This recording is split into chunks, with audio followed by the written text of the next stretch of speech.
जनी आदि ज्योति की तरफ से आप सभी को नमस्कार। आपका हमारे इस चैनल पर स्वागत है।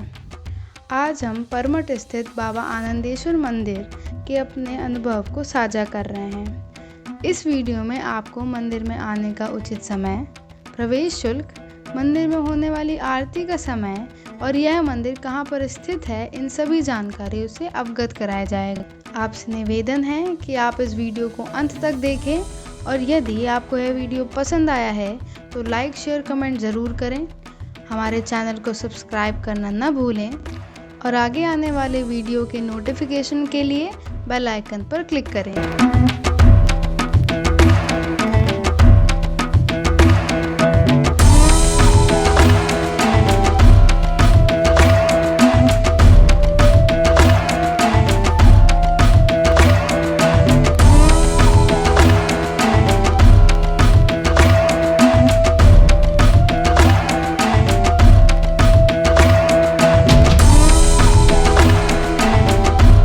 मंदिर में प्रवेश निःशुल्क है।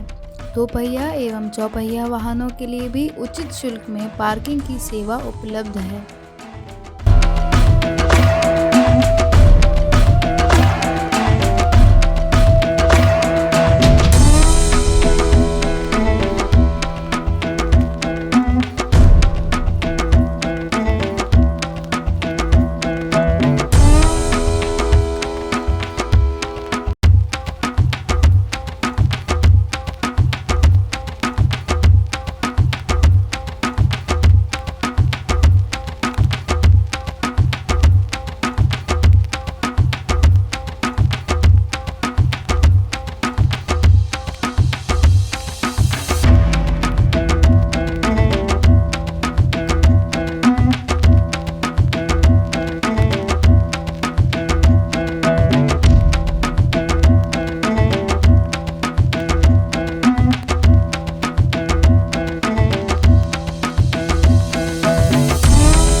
यहाँ आने का सबसे अच्छा समय आरती का समय है।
इस वीडियो में दी गई सारी जानकारियाँ नीचे डिस्क्रिप्शन बॉक्स में उपलब्ध हैं। आप इस जगह पर ज़रूर जाएं और अपना अनुभव